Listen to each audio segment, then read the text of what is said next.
አዲስ አበባ ጉዳይ የኔ የሚል ጥያቄ ከተነሳ የአማራ ነው ያለባት። ኤርትራን ለመቆጣጠር የተነሳው አደገኛው ኃይል በመሃል አዲስ አበባ የወታደራዊ ማዘዣ ቢሮ ተረከበ። ከአፋር እስከ ትግራይ የዘረጋው ሚስጥራዊ መስመር። የአዲስ አበባ ምክር ቤት አባሉ ንግግር በአዳነች አቤቤ ቢሮ ከፍተኛ ውዝግብ አስነሳ። የምክር ቤት አባሉ ያለመከሰስ መብታቸው ተነስቶ እንዲጠየቁም ጫናዎች ተበራክተዋል። በጥንቅራችን ይዘነዋል። ሀገራችንን ከሴረኞችና ከቁማርተኞች እጅ ነፃ ለማውጣት ሁላችንም በፖለቲካው እንሳተፍ። አነጋጋሪው የታዬ ደንደዓ ጥሪ። ፖለቲከኛው ፖለቲካን አትሽሹ ተጋፍጡት እንጂ ብለዋል። መንግስት የፐርፐዝ ብላክ ንብረቶች ላይ የሐራጅ ጨረታ ከፈተም። ሰላም ውድ ቤተሰቦች እንደምን አላችሁ? ለሰዓቱ ብታደምጧቸው ያልናቸው መረጃዎች በጥንቅራችን አሰናድተን ተገኝተናል። ኢትዮ ዴሊ በአዲስ ቻናል ተመልሳለች። ጥንቅራችን ለበርካቶች እንዲዳረስ ላይክ፣ ሼር፣ ሰብስክራይብ ማድረጉ እንዳይዘነጉ። በመረጃዎቻችን ላይ ያሉትን ማንኛውንም ሀሳብ አስተያየት በኮሜንት መስጫው ላይ ያስፍሩልን። እስከ ጥንቅራችን ፍጻሜ ማብራችሁን ቆዩም።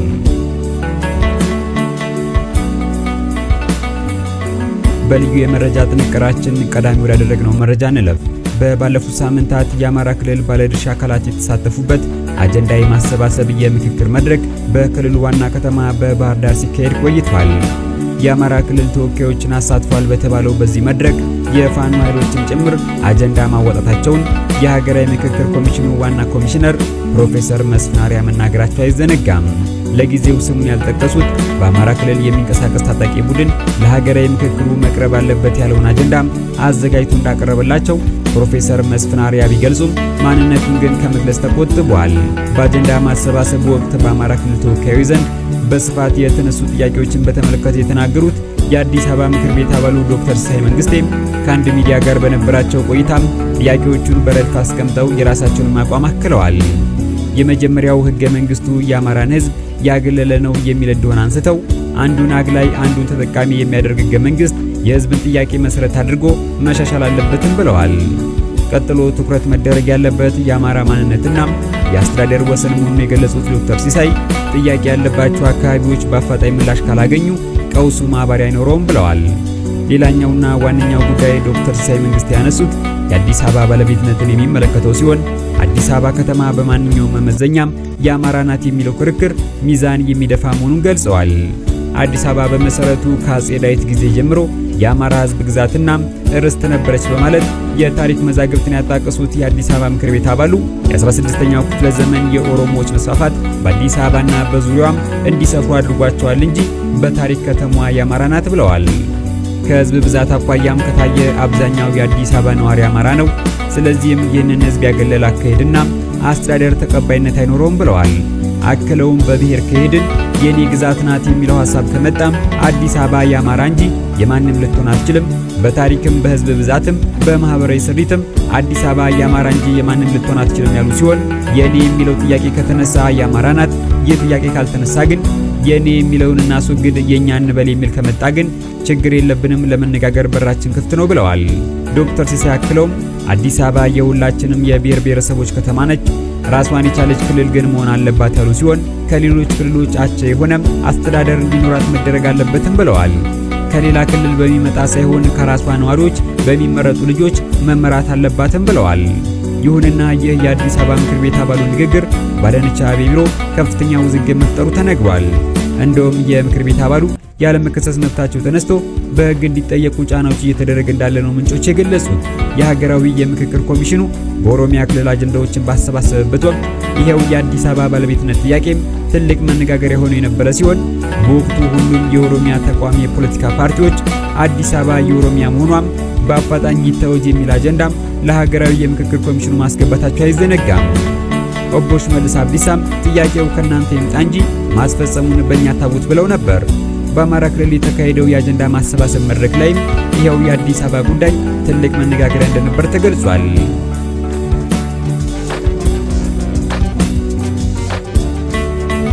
በዚህ ወደ ተከታዩ መረጃችን እንለፍ። ኤርትራን ለመቆጣጠር የተነሳው አደገኛው ኃይል በመሃል አዲስ አበባ የወታደራዊ ማዘዣ ቢሮ መረከቡ ተነገረ። ይሄው ቡድን ከአፋር እስከ ትግራይ በዘረጋው ሚስጥራዊ መስመር አስመራን በቅርብ ርቀት እየቃኘ መሆኑ ታውቋል። ብርጌድ ንሓመዱ በመባል የሚታወቀው የኤርትራው ተቃዋሚ እንቅስቃሴ የኢሳያስ ተቃዋሚ ቡድን አዲስ አበባ ከተማ የከፈተው ቢሮ በቀጣይ ወታደራዊ ማዕከሎች ሲቋቋሙ ማዕከላዊ ጽሕፈት ቤት ወይም ደግሞ ማዝዣ ጣቢያ ሆኖ እንደሚያገለግል ለቢቢሲ አሳውቋል። በቀጣይ ይህ ቡድን በኢትዮጵያ ወታደራዊና ዲፕሎማሲያዊ ማዕከሎችን በማስፋት ብርጌድ ንሓመዱን የሚቀላቀሉ ኤርትራውያን ዋስትና ስለሚያገኙበት መንገድ ከኢትዮጵያ መንግስት ጋር መነጋገሩን የእንቅስቃሴው አመራር ለቢቢሲ ተናግረዋል። የኤርትራው ፕሬዝዳንት ኢሳያስ አፈወርቂን መንግስት ከስልጣን ለማስወገድ የሚንቀሳቀሰው ብርጌድ ንሓመዱ በአዲስ አበባ ከተማ 22 ተብሎ በሚጠራው አካባቢ በሚገኝ አንድ ህንጻ ላይ የከፈተውን ጽሕፈት ቤት ስራ ያስጀመረው ባለፈው የካቲት አጋማሽ ነበር። የጽሕፈት ቤቱ የምረቃ ስነ ስርዓትን በሚያሳይ ቪዲዮ ላይ የብርጌድ ንሓመዱ አመራሮች የቢሮ መከፈት ለእንቅስቃሴያቸው ትልቅ ምርታ መሆኑን ተናግረዋል። እንቅስቃሴውን ከፊት ከሚመሩት ግለሰቦች መካከል አንዱ የሆኑት አቶ በየነ ገብረ እግዚአብሔር ጽሕፈት ቤቱ ተበታትኖ ለቆየው የብርጌድ ንሓመዱ ኃይል ወደ አንድ ማዕከል ለመሰብሰብ ትልቅ መነሳሻ እንደሚሆንም ገልጸዋል። ብርጌድ ንሓመዱ በመባል የሚታወቀው የኤርትራ መንግስት ተቃዋሚው በብልጽግና መንግስት ድጋፍና ይሉኝታ በአዲስ አበባ ከተማ ከተረከበው የወታደራዊ ማዝዣ ጣቢያ ባሻገርም ከሳምንታት በፊት በአፋር አካባቢ ወታደራዊ ማሰልጠኛዎችን ለማቋቋም ቅኝት ማድረጉ አይዘነጋም።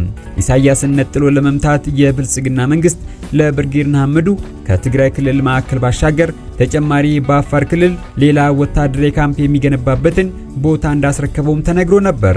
በተለይም ቡድኑ አሁን ላይ በአፋርና በትግራይ ክልል በመሰረተው ሚስጥራዊ መረብ ከአዲሱ የትግራይ ጊዜያዊ አስተዳደር ፕሬዝዳንት ጄኔራል ታደሰ ወረደ ጋር በሚስጥር እየሰራ መሆኑም ታውቋል።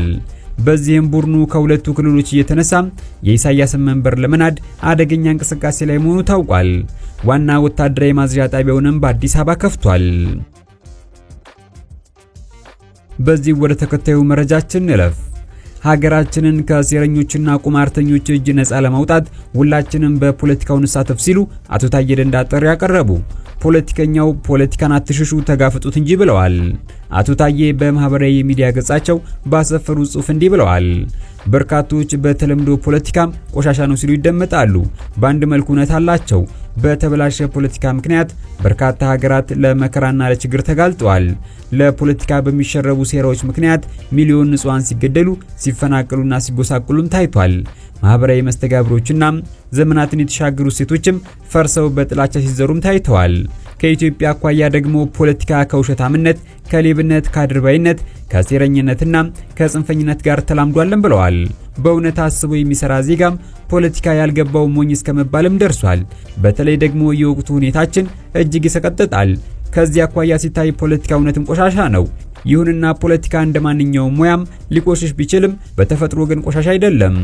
ይልቁንም የቆሸሸውን ስርዓት በጋራ ማጽዳት ይገባል ሲሉም ጥሪ አቅርበዋል።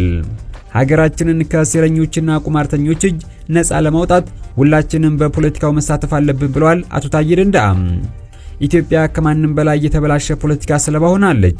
ብልሽቱ አድዋ ላይ ለጥቁሮች የነጻነትና የክብር ችቦ የተለኮሰውን ታላቅ ሕዝብ ዛሬ ከፋፍሎ እያባላ ይገኛል። ውሃ ሲጠይቁት ወተት ያቀብል የነበረው ቸር ሕዝብ በልቶ ማደርና ወጥቶ መግባትን ተስኖታል። የሩቁን እንተውና አፄ ኃይለ ሥላሴ አርበኞችን ክደው ባንዳዎችን ከሾሙበት ጊዜ ይጀምራልን ብለዋል። በወቅቱ እናት ሀገር ኢትዮጵያ ሞኝነሽ ተላላም የሞተልሽ ቀርቶ የገደለሽ በላ መባሉንም ያስታውሳሉ። ሲሻሩ ላይ ቆጩ ሲሾሙ መዝረፍ እንደ ግኝት ተቆጥሯል። የ66ቱ አብዮትም ምርጥ የኢትዮጵያ ልጆችን በልቶ ፖለቲካና ኮረንቲን በሩቁ አሰኝቷል። ፖለቲካ በዋነኛነት ግፍና ውሸትን ለማይፈሩ ሞራል አልባ ግለሰቦች የተመደበ ቆሻሻ ተራማስ ብሎታል።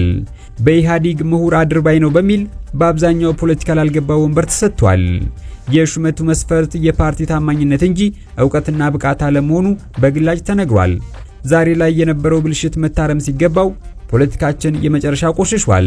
ፖለቲካ ሴረኝነትና ቁማርተኝነት መሆኑን በግልጽ የሚናገሩ ግለሰቦች ስልጣን ለመያዝ በቅተዋልም ብለዋል። በዚህም ምክንያት የዜጎቻችን ህይወት ከአበባ ቅጠልና ከ200 ብር በታች ሆኗል። ለአፍሪካ ኩራት ምልክት የነበረው ህዝብ ለራሱ መሆን አቅቶታል።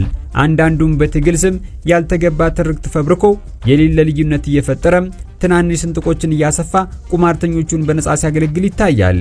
በታሪካችን ከገጠሙን አደጋዎች ሁሉ ይህ ትልቁ ይመስላልን ብለዋል። በጸጥታው፣ በኢኮኖሚው፣ በማህበራዊውና ዙሪያ መለስ ቀውስ ውስጥ ገብተናል።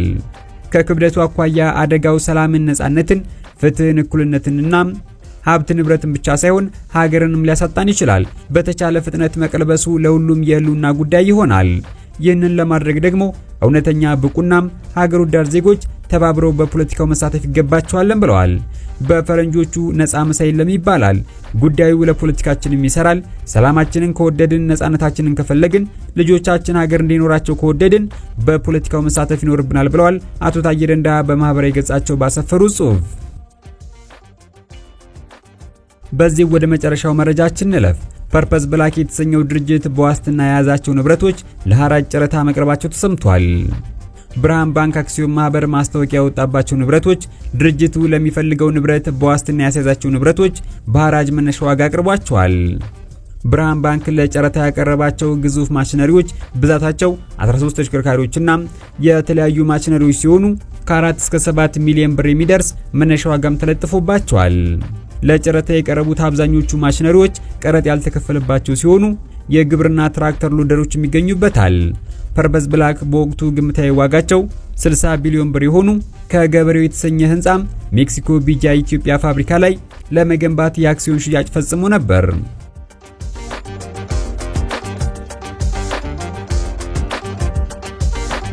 የተወደዳችሁ ውድ ቤተሰቦች ለዛሬ ያጠናከርንላችሁ መሰናዶ የተከታተላችሁትን ይመስል ነበር።